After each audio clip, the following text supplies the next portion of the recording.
Bismillahirrahmanirrahim. Alhamdulillahilladzi hadana lil Islam wa akramana bil iman wa haffazana bil Qur'an. Allahumma shalli wa sallim wa barik ala nabiyyina Muhammadin sallallahu alaihi wasallam wa ala alihi wa ashabihi kiram. Bapak Ibu salihat yang dimuliakan Allah, alhamdulillah pada subuh hari ini di pertengahan bulan Dzulhijjah, Allah Subhanahu wa taala memberikan kenikmatan hidayah kepada kita, kesehatan. Mudah-mudahan hari ini menjadi saksi baik kita di hadapan Allah Subhanahu wa taala, diberikan kita kesempurnaan nikmat zahir dan batin, dan juga saudara-saudara kita di tempat lainnya, mudah-mudahan juga Allah Subhanahu wa taala berikannya. Kita melanjutkan halaqah tadabbur kita yang ke-423. Insyaallah pagi hari ini kita lanjutkan surat Al-Ahzab ayat 36 sampai ayat 43. Ya, insyaallah kita masih membersamai umat Islam, sahabat-sahabat Nabi pada perang Khandaq. Tetapi kita akan bergeser pagi ini kembali ke rumah Rasulullah SAW. Ini berbicara tentang keluarga Rasulullah SAW. Didahului dari ayat 36, pernyataan yang menjadi penting karena terkait dengan keputusan Allah SWT. Itu bisa berarti takdir Allah, juga bisa berarti keputusan Allah SWT adalah merupakan syariatnya. Ada hal-hal yang kadang keputusan Allah bisa jadi tidak sesuai dengan keinginan atau kenyataan yang kita hadapi. Nanti kita akan sampaikan. Baik, kita baca ayat 36. A'udzu billahi minasyaitonir rajim. Wa ma kana lil mu'minin wa la mu'minatin idza qadallahu wa rasuluhu amran an yakuna lahumul khiyaratu min amrihim. وَمَنْ يَعْصِ اللَّهَ وَرَسُولَهُ فَقَدْ ضَلَّ ضَلَالًا مُبِينًا. Dan tidaklah pantas bagi laki-laki yang mukmin dan perempuan yang mukmin apabila Allah dan Rasulnya telah menetapkan suatu ketetapan, akan ada pilihan lain bagi mereka tentang urusan mereka. Dan barang siapa mendurhakai Allah dan Rasulnya, maka sungguh dia telah tersesat dengan kesesatan yang nyata. Ini pernyataan ayat 36 luar biasa. Kita akan diuji ketika Allah punya keputusan dan kondisi kita tidak sesuai. Ini yang menjadi berat, termasuk di dalam tradisi masyarakat. Nah, ini nanti akan dijelaskan di ayat berikutnya, ayat 37. Nah, ini bisa berlaku personal dan bisa berlaku komunal. Ya. Ini terjadi banyak ya. Misal, sederhana aja. Di zaman itu minum khamr itu biasa. Ya, minum khamr biasa. Zaman sekarang ada nggak yang minum khamr biasa? Banyak. Ya. Dalam jamuan makan para pembesar kaum minum khamr biasa. Zaman dulu namanya orang mau perang biasa. Dia manggil biduan perempuan, menari, berjoget, pesta. Itu sebelum perang, padahal belum tentu menang. Ya, besoknya mereka bisa jadi mati kan. Dia panggil itu biduan termahal di Quraisy yang terkenal ya, untuk menghibur mereka. Itu tradisi. Zaman dulu tradisi namanya perempuan menjadi diperbudak ya, menjadi aset, dianggap sebagai properti, tidak dimanusiakan. Itu tradisi. Tapi Allah punya keputusan mengangkat derajat perempuan, diberikan hak waris ya, diberikan hak mengelola harta. Nah, itulah disebut pilihan yang diberikan Allah untuk mengangkat derajat manusia. Berat bagi masyarakat saat itu, juga berat bagi kita hari ini. Nah, misalkan nanti ada putra-putra kita atau bahkan kita ditugaskan di suatu tempat yang di situ tradisinya adalah minum khamr, kita harus tegas, jangan sampai identitas kita jadi hilang. Ya, nggak apa-apa lah ini minum khamr untuk menghormati mereka, menghormati manusia tapi melanggar syariat Allah. Nah, sekarang yang sedang marak, ya, kemarin baru saja Al-Fatih diwawancarai ya, terkait dengan bukan hanya judi online, ada wacana juga kan, biar tambahan masukannya udah buat aja kasino. Nah, dengar gitu ya. Ini bukan kasino warkop, kalau kasino itu malah lagi. Ya. Dibuat legalisasi perjudian. Jadi judinya dilegalkan aja deh, biar orang-orang kaya pada berjudi di situ nanti dapat masukan. Bagaimana ini? Padahal sudah jelas MUI sendiri ketika ditanya apa hukumnya seperti itu. Ya nggak perlu ada fatwa loh, orang sudah jelas. Fatwa itu dibutuhkan ketika hukumnya tidak jelas. Yang namanya judi mau zaman A sampai zaman hari kiamat hukumnya nggak bisa diubah. Judi itu hukumnya haram, tidak bisa diubah. Mau bentuknya orang ngumpul permainan, ya. Saya masih ingat zaman saya SMA dulu. Mungkin Bapak ada yang masih ingat namanya Porkas dulu. Masih ingat ya? Porkas sih. Zaman sekarang masih ada sebenarnya, cuman modelnya lain. Saya masih ingat waktu itu karena kami diajak ke kelas kami, ayo turun ke jalan, tetap demo, ikut demo kita. Tahun 93 atau 94 kira-kira itu ya, zaman-zamannya Porkas. Harus di demo. Dan alhamdulillah tidak ada. Sabung ayam masih ada nggak sekarang?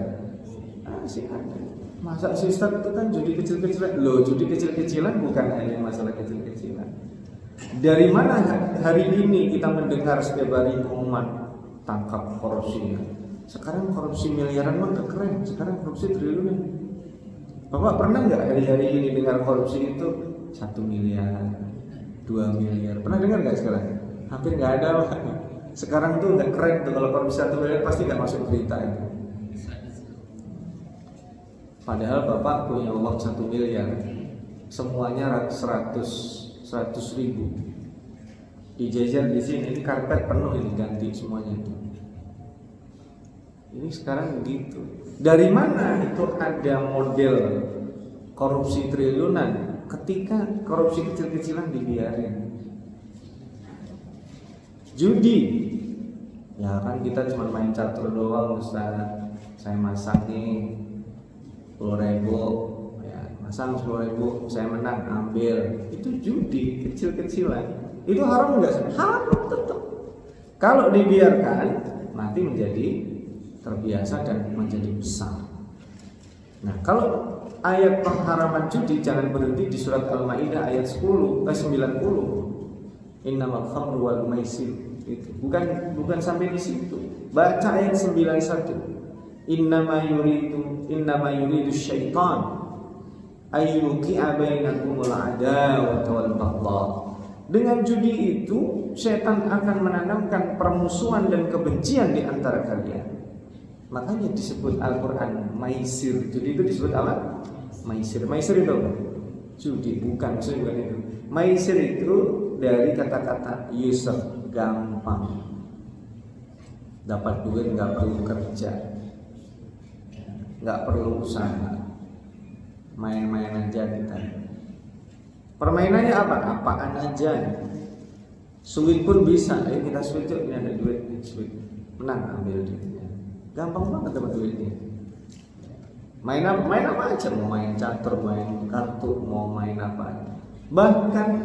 Bahkan ya, orang lewat aja dia bisa nebak mentalnya udah mental judi. Kita duduk nih, yang datang duluan dari kanan ke kiri atau kiri ke kanan. Nanti mana? Saya kiri kanan, nanti kanan ke kiri. Oke, kalau nanti yang datang kanan kiri, duit yang saya ambil. Itu judi, sesederhana itu. Makanya ada orang main bola, ini yang menang siapa? Pasang dia. Ada nggak kayak gitu? Iya, main tinju. Lagi zaman dulu tuh, zamannya Mike Tyson itu. Pasang dia. Tapi yang namanya bandar judi, nggak ada istilah dia memberi kita harapan. Ada orang tahu-tahu diumumkan, oh saya menang 15 juta, senang dia. Tapi orang nggak tahu menang 15 juta dia udah modalnya hilang berapa. Oke, itu nanti lain waktu kita bahas, Pak. Kalau terlalu itu pusing kita pagi-pagi ya. Jadi kita akan melawan tradisi itu. Belum lagi judi online ini, hati-hati, pesan saya ke bapak-bapak hadirin sekalian. Anak-anaknya dipantau yang main game online. Nanti kalau tidak, tahu-tahu pulsanya habis. Loh kok habis? Ya kadang dia membeli untuk permainan game online itu melalui pulsa bapak, melalui data bapak. Dan itu kan juga tidak semuanya ya, tapi ada skema yang mirip judi online. Hati-hati ya, bisa jadi itu bagian dari trap orang dari main judi online. Berapa banyak orang tua yang udah susah-susah, dia buka tabungan, dari hasilnya dikumpulin sedikit-sedikit karena dia tahu ya kebutuhannya ini akhir tahun mau pergantian tahun, anaknya mau sekolah, dipakai judi online sama anaknya. Gimana coba kalau kayak gitu? Marah ayahnya. Ya, dia ngumpulin keringat sedikit-sedikit habis. Atau sebaliknya ada suami yang minta duit sama istrinya dipakai judi. Atau sebaliknya. Jadi ini kalau ada sudah keputusan itu haram, mau jenis apapun, mau dengan dalih kesejahteraan untuk menambah masukan Pemda ya, kita harus masih sepakat ini edukasi. Dan kami juga kemarin terus diwanti, ayo Ustaz terusin kayak gini. Kalau kita nggak kencang, diem aja jadi bu nanti. Terutama yang kayak kita di Jakarta yang termasuk gede juga ya, potensi untuk itunya besar sekali. Orang transit dari mana-mana, kalau ada tempat begituan, masuk orang di situ. Bukan itu nanti pajaknya besar, itu haram lah, nggak berkah gitu. Nah, itu tradisi-tradisi. Kalau Allah sudah punya pilihan, kita nggak punya pilihan lain selain mengikuti pilihan Allah. Termasuk di ayat 37 kita baca.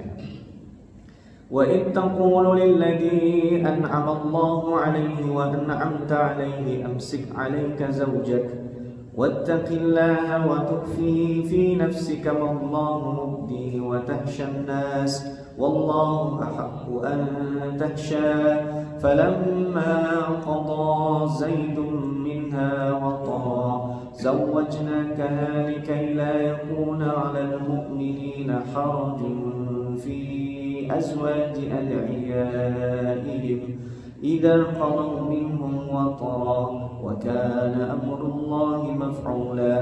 Ini membahas tentang status anak angkat ya. Saya baca terjemahan. Dan ingatlah ketika engkau Nabi Muhammad berkata kepada orang yang telah diberi nikmat oleh Allah dan engkau juga telah memberi nikmat kepadanya, pertahankan terus istrimu dan bertakwalah kepada Allah, sedang engkau menyembunyikan dalam hatimu apa yang dinyatakan oleh Allah, dan engkau takut kepada manusia padahal Allah lebih berhak engkau takuti. Maka ketika Zaid telah mengakhiri keperluan terhadap istrinya, maksudnya menceraikan, kami nikahkan engkau dengan dia, yaitu Zainab binti Jahash, agar tidak ada keberatan bagi orang-orang mukmin untuk menikahi istri-istri anak-anak angkat mereka apabila anak-anak angkat itu telah menyelesaikan keperluannya terhadap istrinya, yaitu menceraikan. Dan ketetapan Allah itu pasti terjadi. Oh, ini ayat paling berat menurut saya. Jadi ceritanya bagaimana? Ceritanya Bapak Ibu, Nabi Muhammad itu sayang banget dengan Zaid. Zaid bin Harisah ini seorang bangsawan yang lari dari kabilahnya, lalu ditangkap oleh, kalau bahasa sekarang, mafia perbudakan. Dijual dia dan dibeli oleh istri Nabi radhiyallahu anha, Ibunda Khadijah membeli Zaid. Ketika dibeli senang sekali, Nabi Muhammad senang sekali. Dan karena Khadijah melihat Nabi Muhammad senang dengan Zaid ini, akhirnya dimerdekakan. Ya, ini penting ya, untuk disampaikan. Dimerdekakan, jadi status budaknya hilang. Jadi berapapun harganya, pernah suatu hari saya sampaikan kan, budak itu setara harga rata-rata dengan 50 unta.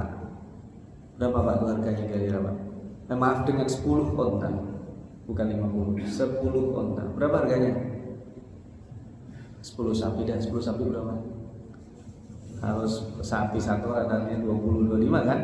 Unta itu bisa 2 kali lipat, 40, dah katakanlah 40 juta. Kali 10 berapa? 400 juta. Jadi membeli budak itu sama dengan membeli mobil Innova. Kira-kira seharga mobil Innova atau mobil Fortuner yang paling bawah ya speknya. 400 juta dibeli terus dimerdekakan, berarti asetnya hilang itu 400 juta. Jadi memerdekakan budak itu sama dengan sedekah 400 juta kalau hari ini. Nah, singkat cerita, diangkatlah sebagai anak angkat. Kenapa Rasulullah bahagia? Mohon maaf, karena Rasulullah SAW itu tidak punya anak laki-laki. Punya anak laki-laki meninggal, punya anak laki-laki meninggal, punya anak laki-laki meninggal sampai 3 kali itu. Ya. Qasim, Abdul, anaknya itu juga, ya, ada Ibrahim itu meninggal.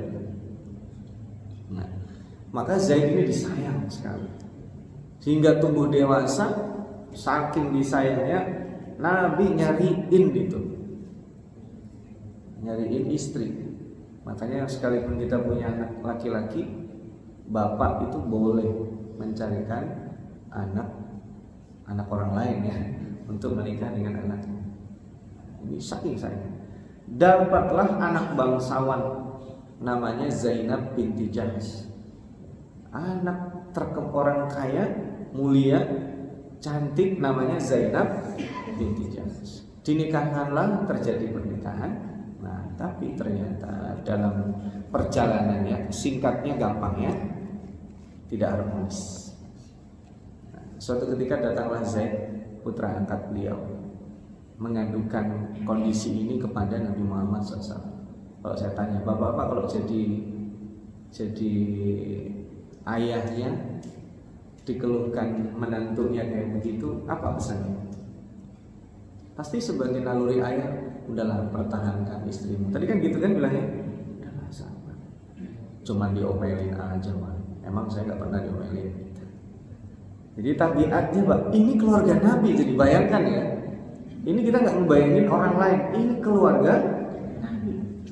Anak angkatnya mengeluhkan istrinya. Sebagai ayah yang bijak apa? Pertahankan istri dan bertakwalah kepada Allah. Nanti ada solusi. Singkat cerita, pulanglah Zaid mendapat nasihat Nabi Muhammad SAW. Karena tadi pesannya, amsik alaika zaujak, pertahankan istri. Tidak lama setelah pergi itu, Zaid datang Jibril. Ini poin beratnya. Jibril memberikan pesan dari Allah, memerintahkan kepada Nabi Muhammad untuk mengatakan kepada Zaid putra angkatnya, ceraikan istrimu. Kalau kita jadi Nabi Muhammad gimana? Jibril nanti telat datangnya sih, kenapa nggak tahu juga? Saya baru aja bilang jangan cerai, sekarang disuruh ada perintah cerai, gimana ceritanya? Kagak enak saya sama menantu saya nanti. Iya kan? Ini saya ngebayangin kalau ada kayak gini, bapak ngebayangin kita jadi Nabi Muhammad. Susah. Jibril, kalau kita pasti coba deh bilang ke Allah, bisa nggak ditawar, jangan dicerai, sebulan lagi dah datang gitu. Tapi tidak. Kenapa? Karena tidak ada pilihan, sudah ditentukan. Ceraikan istri. Panggil lagi Zaid. Coba kalau kita cari Muhammad berat. Zaid sih, kenapa ya? Ceraikan istri. Lah, tapi bukannya disuruh mempertahankan. Dari situ aja berat kan? Nah, yang lebih berat lagi adalah Allah memerintahkan kepada Nabi Muhammad, kamu nikahi Zainab. Coba bayangkan itu. Itu yang paling berat. Kenapa? Aib. Di zaman itu menikahi itu kan statusnya menantu gitu ya. Haram menikahi menantu kan? Tapi ini Zaid bukan anakmu. Zaid itu anak angkatmu, bukan anak darahmu. Jadi kalau kamu menikahi dalam tanda kutip mantan istrinya, halal, boleh. Itu syariat yang harus dijelaskan kepada masyarakat. Tapi kan aib itu nggak ada istilah aib. Makanya ini yang menjadi berat untuk disampaikan. Coba bayangkan kalau bapak mendapatkan syariat begini, kira-kira gimana? Pasti kalau ini saya ngebayangin saya susah sekali itu. Begini, dari yang pertama aja susah. Kita nasihati jangan cerai. Habis itu datang Jibril suruh menceraikan. Itu aja udah berat. Ditambah lagi kamu nikahin dulu. Kalau kita apa kata dunia? Itu yang menjadi berat. Tapi itu syariat. Makanya nanti ada itu. Nabi Muhammad bukan sekedar ayah itu, nanti ada disampaikan ayatnya di situ. Makanya benar ya. Likai la yakuna 'alal mu'minina haraj. Supaya setelah ini jelas hukumnya. Kalau itu anak aslimu, kamu anak aslimu laki-laki, kemudian menikah dengan seorang perempuan, maka itu selama-lamanya kamu gak boleh itu menikahi menantumu meskipun sudah diceraikan. Gak boleh. Kenapa? Karena itu adalah yang menikah adalah menantu dari anak asli. Gak boleh itu. Tapi kalau ini anak angkat, itu anak angkat nggak ada hubungan darah. Meskipun kamu cinta, ya nggak bisa dia mewarisi kamu. Nah ini juga penting. Boleh nggak saya wariskan harta saya? Itu anak asli, bukan anak angkat saya nggak bisa. Bisanya dikasih wasiat, dan wasiat itu nggak boleh lebih dari sepertiga. Nah, ini hal yang sangat penting menjadi syariat, bukan hanya bertentangan dengan kondisi masyarakat saat itu, tapi ini untuk menjelaskan status hukum yang sangat luar biasa.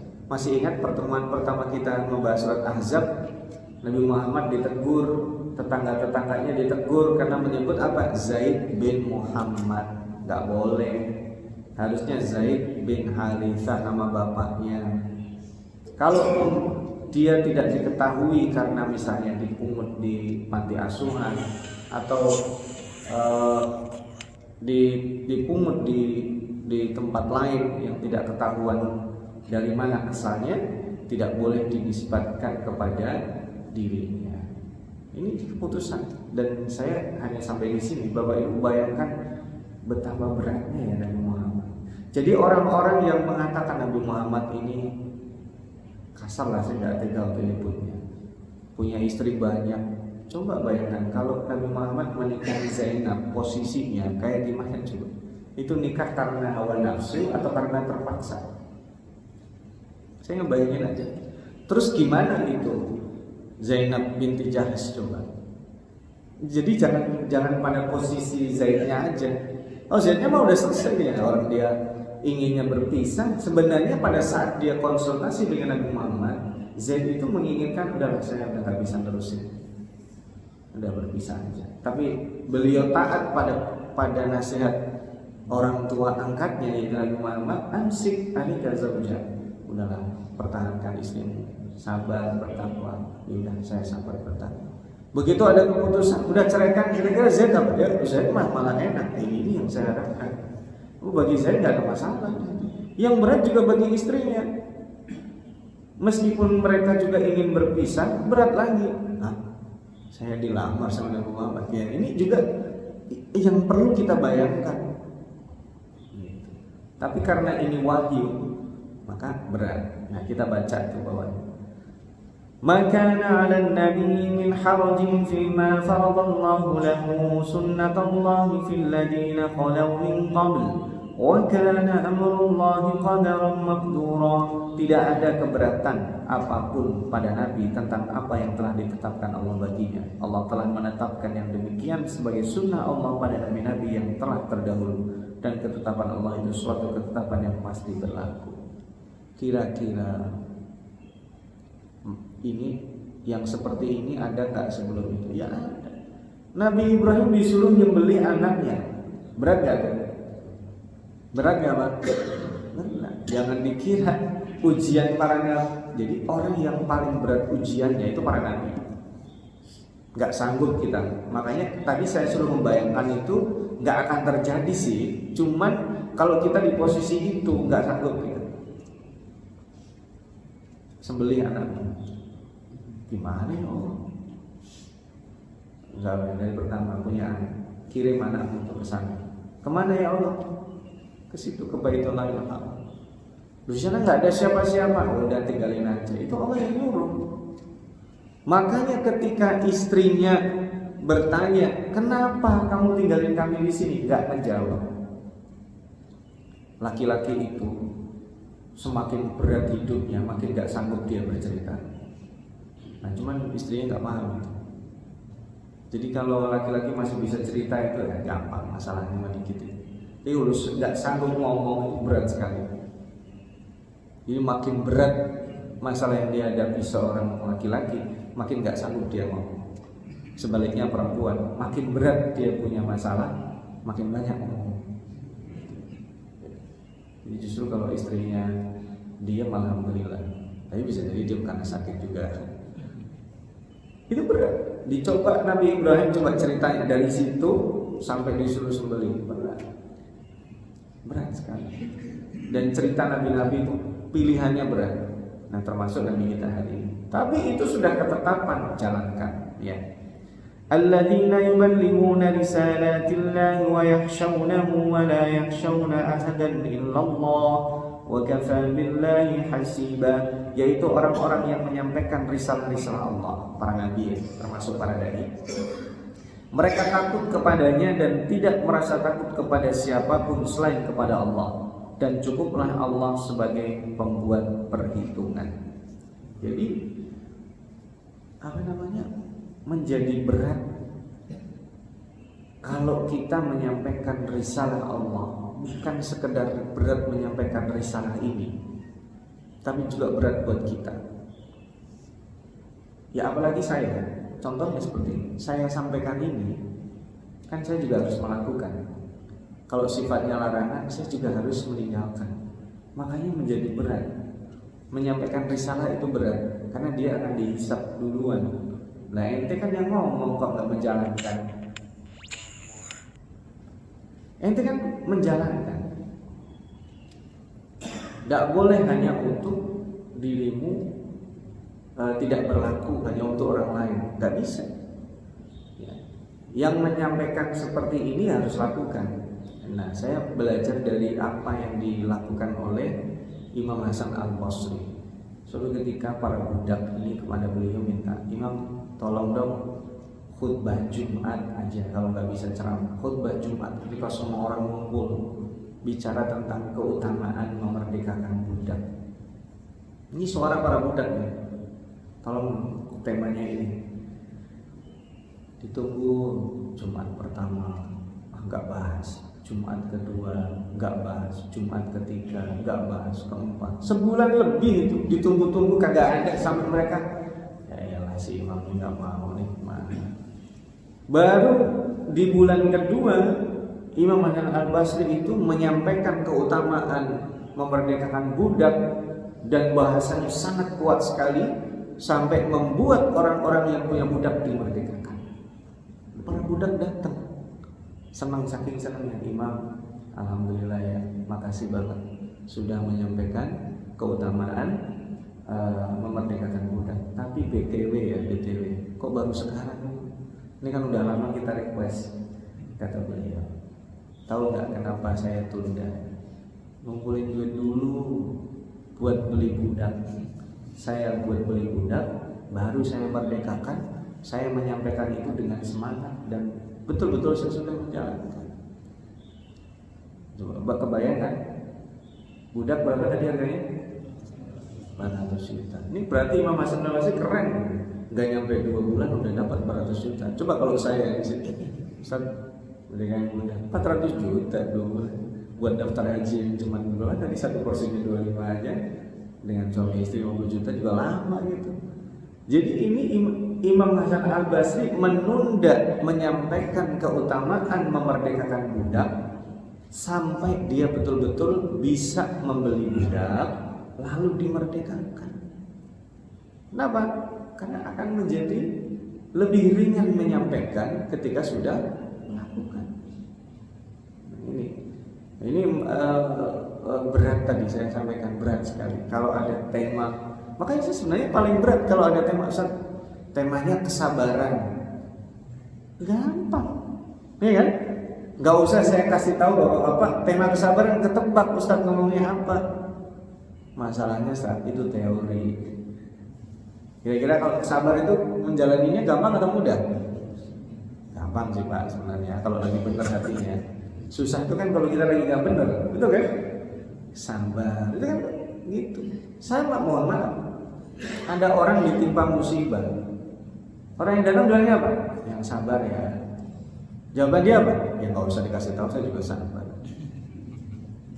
Itu makna sebenarnya kesabaran itu tema yang gampang semuanya paham, tapi ketika menjalankan perlu kekuatan mental dan keistiqomahan. Syukur, ya kan?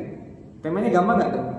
Gampang, bersyukur itu gampang. Menjalankannya qalilan ma tashkur wa qalilun min ibadiyasy syakur. Itu sudah kata Allah, sulit orang bersyukur itu.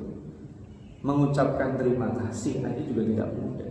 Mengapresiasi orang kerja tidak mudah. Sederhana aja. Kita pesan beliin dong garam mereknya ini, dibeliin garam mereknya yang lain. Kita nggak terima kasih dulu, langsung dia bilang gimana sih tadi kan disuruh beli ini malah belinya yang begini.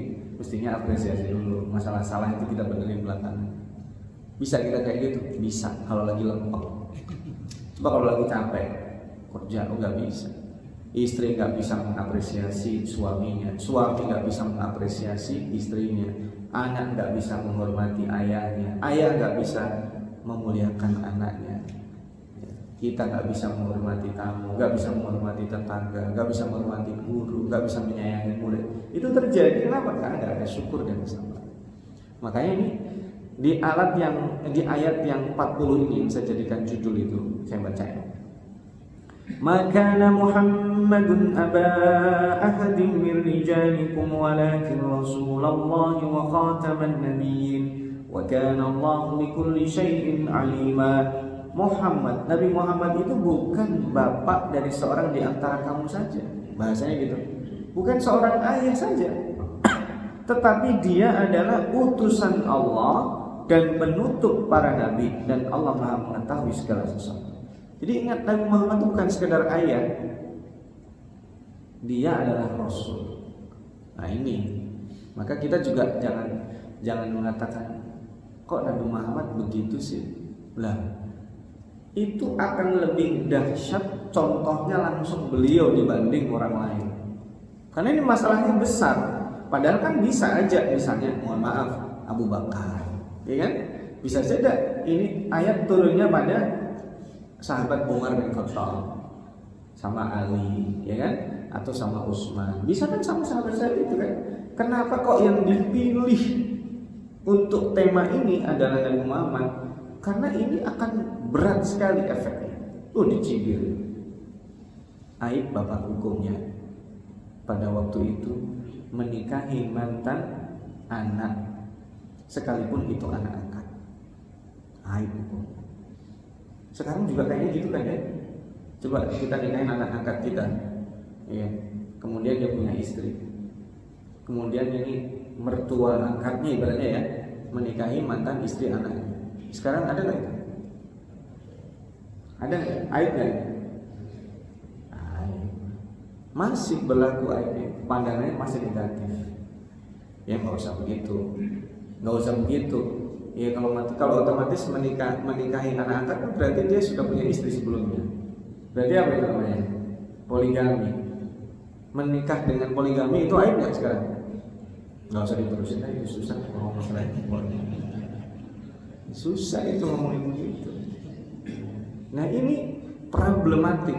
Jadi Nabi Muhammad bukan sekedar ayah, dia adalah Rasul. Bukan hanya panutan, dia penyampai risalah syariat Allah. Nah, Allah kasih obatnya. Dalam kondisi apapun menerima syariat Allah itu berat, kecuali nomor 41 itu caranya. Ya ayyuhalladzina amanu dzkurullaha dzikran katsira. Wahai orang yang beriman, ingatlah kepada Allah dengan mengingat namanya sebanyak-banyaknya. Zikir yang banyak. Zikir yang banyak ini menjadi salah satu obat menerima keputusan Allah. Keputusan itu dari syariatnya sampai yang kita alami hari ini. saya diajak berbicara banyak pihak menangani judi online yang susah diberantas. Bolehlah itu urusan penguasa, backing, penegakan hukum, memberantas situs-situs itu bukan ada yang tangani, kita tangani juga, tapi yang lebih penting ditangani mental. Dari sejak anak-anak kita tangani mental. Nah, mau dapat uang? Iya ayah, dapat uang dengan cara yang halal. Bagaimana caranya? Kamu berbuat produktif. Saya nggak mengatakan kerja ya, karena kerja itu orientasi jangan hanya dapat uang. Kerja itu ibadah. Diniatkan untuk apa? Mencari nafkah, menjemput rezeki, membahagiakan ya anak istri kita, memuliakan anak istri kita, memuliakan tetangga kita, memuliakan tamu kita, memuliakan guru kita, memuliakan anak-anak kita, supaya mereka itu mendapatkan masa depan tauhidnya bisa terjaga dan seterusnya. Nah ini perlu, itu mental, dan hari ini mental itu hilang. Mental itu hilang, sehingga orang memberantasnya makin sulit. Kenapa sulit? Indonesia ini 270 juta orang. 270 juta yang pegang handphone berapa? Saya tanya Bapak, kira-kira dari 270 juta orang di Indonesia yang pegang handphone siapa? Saya tanya dari sini, ada nggak yang punya handphone yang sekarang ada di sini? Ada nggak yang punya handphone? Ada. Alhamdulillah Pak, kalau bapak-bapak yang tua cuma bisa buka itu WhatsApp doang sama Facebook, ya kan? Sekarang lebih keren diajarin sama anaknya Instagram. Alhamdulillah. Tapi anak-anak kita, ya termasuk saya juga nggak bisa matiin ini alarm anak saya, saya pinjam buat. Ya mereka lebih banyak rentan karena kita HP pegang sekeren-kerennya HP, taunya yang gituan doang. Kalau anak kita dibukain semua itu, ini untuk apa, ini untuk apa, tahu mereka. HP-nya mah mahal punya orang tuanya. Tapi anak kita yang dengan sederhana itu tahu kenapa mereka dilahirkan di zaman teknologi. Tapi ingat, di situ ada bahayanya.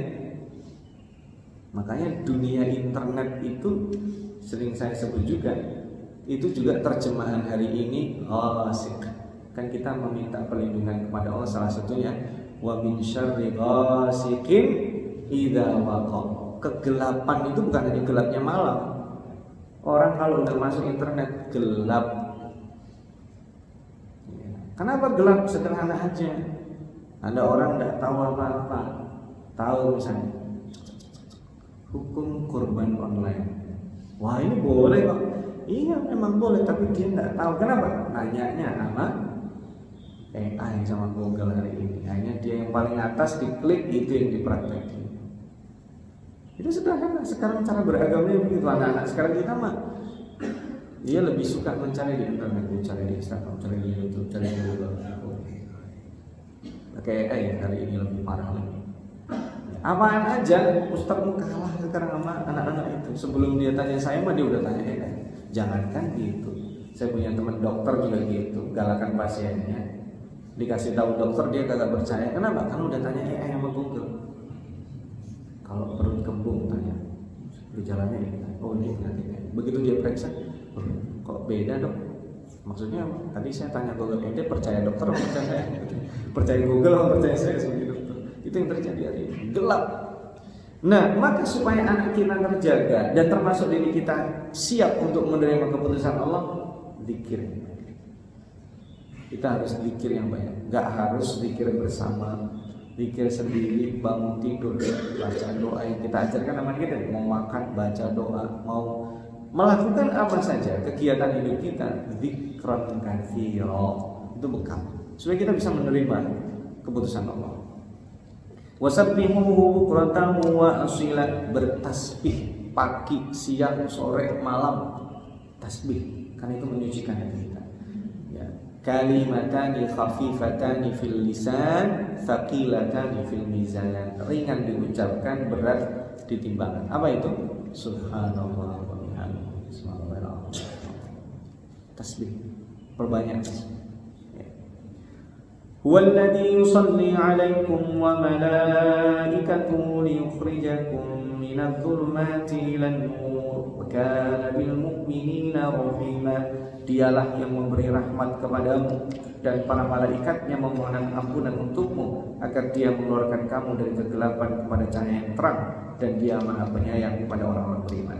Jadi Allah itu bersolawat kepada Nabi, beda bersolawat sama kita. Ini kan ada, kita sering dengar ayat ya.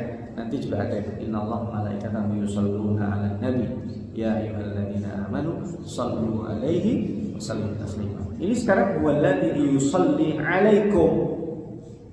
Yusalli 'alaikum itu maknanya apa? Bukan Allah mendoakan, memberi rahmat.